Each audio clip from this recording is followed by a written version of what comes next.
राम तेज बल बुद्धि विपुलाई, शेष सहस सत सकहि न गाई। सकसर एक सोषि सत सागर, तब भ्रात ही पूछ्यो नयनागर। श्री रामचंद्र जी के तेज सामर्थ्य, बल और बुद्धि की अधिकता को लाखों शेष भी नहीं गा सकते। वे एक ही बाण से सैकड़ों समुद्रों को सोख सकते हैं, परंतु नीति निपुण श्री राम जी ने नीति की रक्षा के लिए आपके भाई से उपाय पूछा।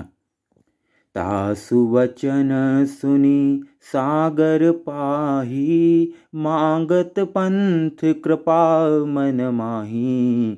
सुनत वचन बिहसा दस सीसा, जो वसीमती सहाय कृत कीसा। उनके आपके भाई के वचन सुनकर वे श्री राम जी समुद्र से राह मांग रहे हैं। उनके मन में कृपा भरी है, इसीलिए वे उसे सोखते नहीं। दूत के ये वचन सुनते ही रावण खूब हंसा और बोला, जब ऐसी बुद्धि है तभी तो वानरों को सहायक बनाया है। सहज भीरु कर वचन दृढ़ाई, सागर सन ठानी मचलाई। मूढ़ मृषा का करसी बढ़ाई, रिपु बल बुद्धि थाह में पाई। स्वाभाविक ही डरपोक विभीषण के वचन को प्रमाण करके उन्होंने समुद्र से मचलना बालहट ठाना है। अरे मूर्ख, झूठी बड़ाई क्या करता है? बस मैंने शत्रु राम के बल और बुद्धि की थाह पा ली। सचिव सभीत विभीषण जाके, विजय विभूति कहाँ जगता के। सुनि खल वचन दूत ऋषबाड़ी, समय विचारी पत्रिका काढ़ी। जिसके विभीषण जैसा डरपोक मंत्री हो, उसे जगत में विजय और विभूति ऐश्वर्य कहाँ। दुष्ट रावण के वचन सुनकर दूत को क्रोध बढ़ आया। उसने मौका समझकर पत्रिका निकाली। रामानुज दिन ही यह पाती, नाथ बचाई जुड़ावहु छाती। बिहसी बाम कर लीन्ही रावण, सचिव बोली सठ लाग बचावन। और कहा, श्री राम जी के छोटे भाई लक्ष्मण ने यह पत्रिका दी है। हे नाथ, इसे बचवाकर छाती ठंडी कीजिए। रावण ने हंसकर उसे बाएं हाथ से लिया और मंत्री को बुलवाकर वह मूर्ख उसे बचाने लगा। बातन मन ही रिझाई सठ रामा, जनि घालसी कुलखी सिया रामा। राम विरोधन उबरसी रामा, शरण विष्णु अज ई सिया रामा। पत्रिका में लिखा था, अरे मूर्ख, केवल बातों से ही मन को रिझाकर अपने कुल को नष्ट भ्रष्ट न कर।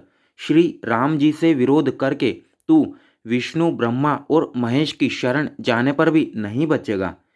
की तजिमान अनुजैव रामा, प्रभु पद पंकज भृंग सिया रामा।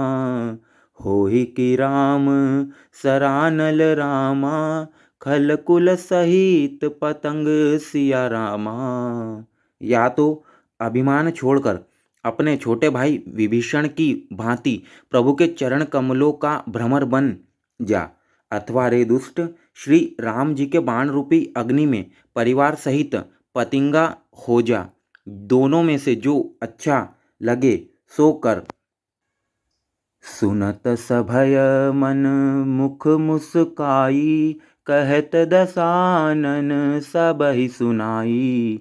भूमि पराकर गहत आकाशा, लघु तापस कर बाग बिलासा।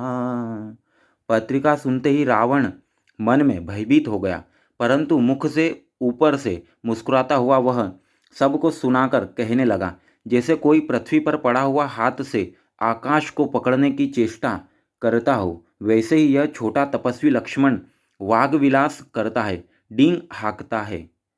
कह सुकनाथ सत्य सब बानी, समुझहु छाड़ी प्रकृति अभिमानी।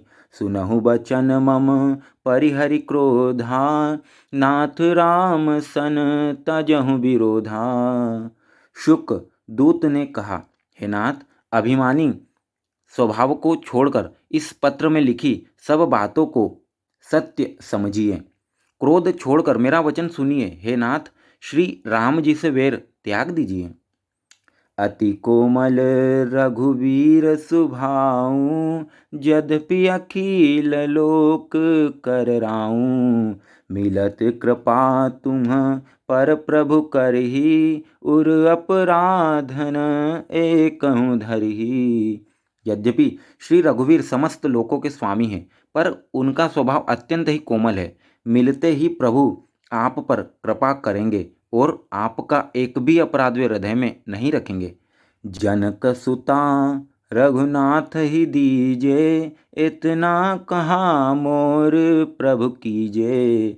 जब तेहि कहा देन बैदेही, चरण प्रहार कीन्ह सठ तेही। जानकी जी श्री रघुनाथ जी को दे दीजिए। हे प्रभु, इतना कहना मेरा कीजिए। जब उस दूत ने जानकी जी को देने के लिए कहा, तब दुष्ट रावण ने उसको लात मारी।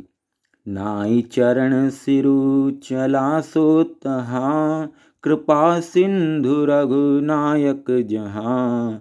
करि प्रणाम निज कथा सुनाई, राम कृपा आपनी गति पाई। वह भी विभीषण की भांति चरणों में सिर नवाकर वही चला जहाँ कृपा सागर श्री रघुनाथ जी थे। प्रणाम करके उसने अपनी कथा सुनाई और श्री राम जी की कृपा से अपनी गति मुनि का स्वरूप पाई।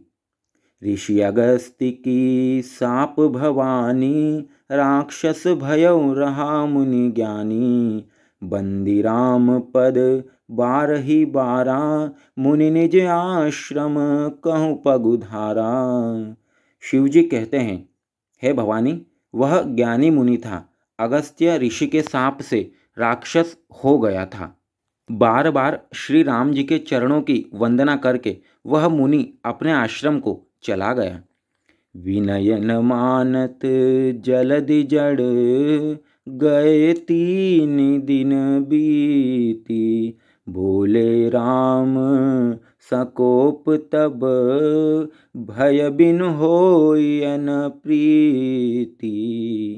इधर 3 दिन बीत गए, किंतु जड़ समुद्र विनय नहीं मानता। तब श्री राम जी क्रोध सहित बोले, बिना भय के प्रीति नहीं होती।